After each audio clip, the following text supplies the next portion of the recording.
Allez Gino, on t'écoute. Qu'est-ce que tu nous montres aujourd'hui comme make-up?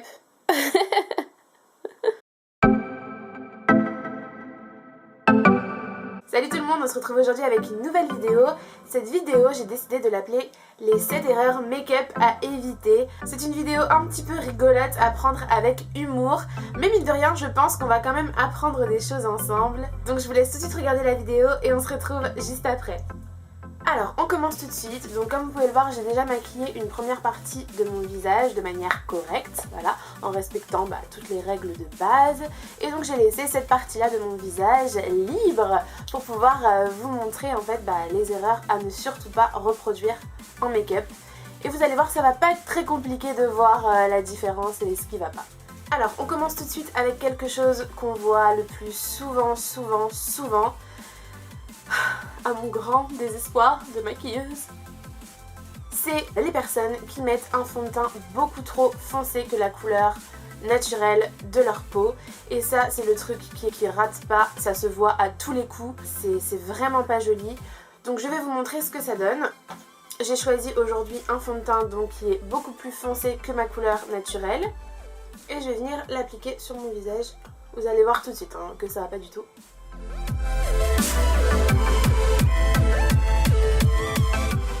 Je sais pas si vous voyez déjà la différence entre les deux. Alors souvent, ces personnes utilisent un fond de teint plus foncé que leur peau pour justement dire « Non mais je vais me donner bonne mine, ça va faire un plus joli teint, d'être un peu plus bronzé. » Non, je vais vous montrer des astuces après si vous voulez avoir bonne mine, autrement que par un fond de teint beaucoup trop foncé. J'espère qu'on voit bien à la caméra la différence parce que là en réalité c'est vraiment beaucoup plus orangé que ma couleur. Mais là ça va pas du tout, je suis complètement orange de ce côté là. Et évidemment une autre erreur dans l'erreur, c'est d'arrêter son fond de teint vraiment ici là. Voilà, quand on fait le contour comme ça du visage, qu'on s'arrête bien net ici et qu'on s'arrête bien net là. Ça ne va pas du tout, ce n'est pas du tout comme ça qu'on doit appliquer son fond de teint. On doit bien le dégrader dans le cou, encore plus quand c'est pas du tout la bonne couleur. Il faut surtout penser les filles à bien dégrader vos fonds de teint dans le cou et même légèrement sur l'oreille pour que ça soit vraiment fondu, vraiment naturel. Et comme vous voyez du côté droit, ça matche complètement avec la couleur de mon cou. On voit que c'est exactement la bonne couleur. Alors que là, vous voyez, j'ai la grosse barre là, la grande démarcation, enfin... ça le fait pas du tout quoi, c'est juste une catastrophe. Donc surtout on choisit un fond de teint de la même couleur que sa peau exactement. Alors, je vous ferai une vidéo de toute façon plus détaillée sur le teint. Retenez juste, ça doit être de la même couleur que votre peau. On passe maintenant à la deuxième erreur, en général qui est aussi faite par les filles qui se mettent un fond de teint plus foncé que leur peau. Elles vont en plus de ça rajouter du bronzer. Alors le bronzer, c'est un produit que j'adore moi aussi. C'est quelque chose qui va vraiment donner bonne mine, qui va réveiller un teint. Sauf qu'il y a des règles pour utiliser un bronzer et on peut pas se permettre de s'en mettre partout sur le visage. C'est pas possible. Il y a des endroits stratégiques. Donc un bronzer, qu'est-ce que c'est pour celles qui connaissent pas? Donc c'est une poudre en fait qui va être un petit peu plus foncée, c'est une poudre qu'on doit choisir plus foncée que la couleur naturelle de sa peau, forcément. Souvent elles sont légèrement irisées, ça donne un petit côté ensoleillé en fait, comme si on avait pris un petit peu le soleil et qu'on avait bronzé. Sauf que ça donne un effet normalement qui est censé être très léger, voilà. On n'est pas censé utiliser sa poudre qui est quand même, comme vous voyez, assez orangée, voilà, et sont tartinées sur tout le visage. Elles vont commencer par faire à peu près ce qu'il faut, c'est-à-dire en appliquer sur la pommette, sauf qu'évidemment elles vont avoir la main très lourde. Et après elles vont faire comme ça le 3, bah oui, parce que c'est ce qu'on voit dans les magazines, de faire le 3. Donc on fait le 3 et on descend bien aussi sur la mâchoire, c'est important. Voilà, donc évidemment on en remet, faut que ça se voit, faut que ça donne bonne mine. Et après qu'est-ce qu'elles vont faire? Souvent, déjà que là comme vous voyez c'est quand même beaucoup trop, elles vont aussi en rajouter, se poudrer un petit peu le teint avec, de manière plus douce, plus légère, mais elles vont quand même venir poudrer l'ensemble de leur teint pour faire tenir le teint plus longtemps. Erreur, un bronzer ce n'est pas une poudre libre déjà, donc on ne vient jamais poudrer tout son teint avec un bronzer, c'est juste pas possible. Le bronzer c'est quelque chose qui doit être vraiment très très léger, qu'on doit appliquer sur des zones stratégiques du visage. On va en appliquer en général sur les parties un petit peu plus bombées de notre visage, là où en fait les rayons du soleil seraient venus taper en premier pour nous donner un petit côté hâlé. Donc on va en appliquer sur les pommettes, on peut en appliquer légèrement sur l'arête du nez et légèrement sur le haut du front, mais vraiment très légèrement. Donc il faut choisir une bonne couleur adaptée à votre peau, vous ne prenez pas quelque chose de trop foncé si vous avez la peau claire, et on va vraiment venir l'appliquer en touche très légère. Là vous voyez c'est beaucoup trop, ça fait pas du tout naturel, ça fait pas effet bonne mine, c'est... Non, non, non, non. Maintenant on va passer à la troisième erreur que je vois aussi assez souvent, qui est une mauvaise application du blush. Alors le blush c'est pareil, c'est quelque chose qui va donner aussi bonne mine. C'est pas une petite touche de blush, mais il faut faire attention à l'application du blush parce qu'on peut très vite aussi tomber dans un côté too much. Donc ce que je vois souvent c'est le blush appliqué de manière très ronde. Sauf qu'en fait, ça fait une grosse tache rose au milieu de la figure plutôt qu'un côté bonne mine. Déjà le côté rond comme ça fait vraiment poupée, c'est pas du tout naturel. Et en plus, souvent, il est appliqué vraiment trop près du nez. En fait, le blush, il faut faire très attention. Le blush, c'est quelque chose qu'on applique subtilement, qu'on va étirer sur la pommette. C'est pas quelque chose qu'on va tapoter comme ça et faire un petit rond. En plus, il faut faire attention. En général, on conseille de sourire un petit peu pour appliquer le blush. Il faut pas non plus trop sourire parce que après, quand vous allez relâcher le sourire, au final, votre blush, il se retrouve au niveau du bas de votre visage. On sourit très légèrement juste pour voir à peu près où est sa pommette. Après on peut relâcher le sourire et appliquer le fard. Mais en attendant on ne fait pas quelque chose de rond, on reste vraiment que sur la partie externe. Donc ça va vraiment être sur la pommette à partir de là et on va étirer légèrement. Voilà. Et le blush ça s'applique par petites touches.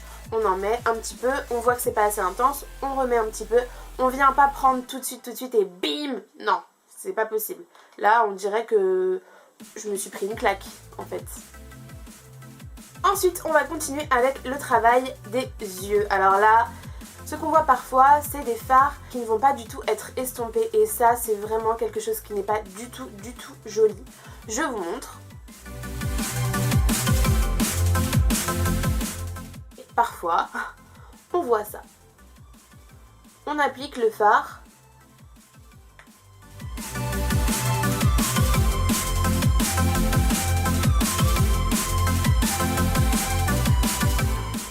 C'est pas dégradé. Alors je sais pas si vous allez bien voir à la caméra, mais voilà, c'est pas du tout discret en fait, c'est pas fondu, c'est pas... Je sais pas si vous arrivez à voir la différence par rapport à l'autre œil où on a vraiment dégradé les couleurs ensemble, c'est quelque chose de beaucoup plus doux.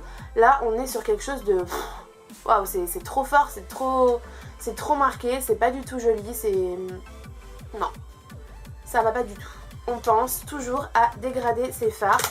On prend un pinceau propre, l'idéal c'est les petits pinceaux ronds comme ça, vous en avez des différents, des pinceaux fluffy, des pinceaux blender, et vous allez venir en fait dégrader bien les bordures de votre maquillage pour pas avoir cet effet comme ça too much quoi. C'est... Non, c'est pas joli. Ensuite, prochaine erreur que l'on voit encore, c'est le trait de crayon au niveau de la paupière supérieure. Alors je suis d'accord avec vous, c'est pas ce qu'il y a de plus simple au niveau du maquillage. Si vous sentez pas l'application, si vous avez l'impression que vous n'allez pas y arriver, et ben n'en mettez pas, ne le faites pas plutôt que de faire des catastrophes comme on peut voir parfois. Alors ce que je vois souvent, c'est les gens qui font un trait comme ça, en ras de cils, et qui l'arrêtent comme ça. Ils l'arrêtent en plein milieu comme ça. Tu te dis mais qu'est-ce qui s'est passé? Non. Alors on n'est pas obligé de faire une grande queue de liner, mais on n'arrête pas un crayon comme ça net au niveau de l'œil parce que je sais pas si vous voyez la différence entre mes deux yeux. Là j'ai appliqué un crayon très légèrement au niveau du ras de cils, mais je l'ai continué un tout petit peu quand même. Alors que là il est arrêté net et ben ça me rétrécit complètement mon œil en fait. Donc ça va pas du tout, il ne faut pas arrêter son crayon comme ça, il faut continuer un tout petit peu à cet endroit là en fait. Une erreur que je vois aussi avec le crayon, ça va être les traits qui ne vont pas être nets. Moi des fois je vois des traits qui sont comme ça. On sent qu'il y a eu des à-coups en fait. Je vois ça. Non, c'est pas possible, c'est pas joli. Je recommande aux personnes qui ont du mal à faire un tracé bien linéaire de ne pas le faire au crayon en fait. Si vous voulez intensifier votre ras de cils, vous allez plutôt venir prendre un fard gris foncé, marron foncé ou noir et avec un petit pinceau biseauté ou un pinceau fin, vous allez venir tracer un ras de cils plus foncé avec de la poudre, du fard à paupières.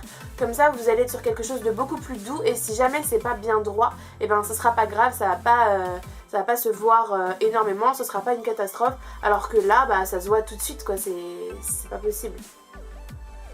Non. Non, non, non. Ensuite, on va passer à la dernière erreur que l'on voit souvent, c'est au niveau des lèvres. Ce que je vois des fois, c'est un crayon beaucoup trop foncé sur le contour de la lèvre. Et ça, mesdemoiselles, on ne fait plus ça depuis les années 90. Donc bien souvent, le crayon est appliqué bien au-dessus de la lèvre. Effectivement, on peut venir corriger quelques millimètres au-dessus, mais pas énormément plus et encore moins avec un crayon trop foncé. Donc j'ai fini.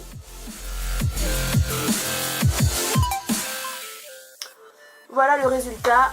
Autant vous dire que j'ai l'air de ressembler à Pamela Anderson. C'est pas du tout le but recherché. Donc non, ça c'est vraiment le truc que je vous déconseille. On applique un crayon de la même couleur que son rouge à lèvres. On ne fait pas plus foncé, c'est pas possible, ce n'est plus du tout tendance. Et puis vous voyez bien que c'est pas du tout joli. Et en plus souvent, le rouge à lèvres appliqué à l'intérieur est bien plus clair. Donc ça se voit tout de suite et c'est pas du tout beau quoi.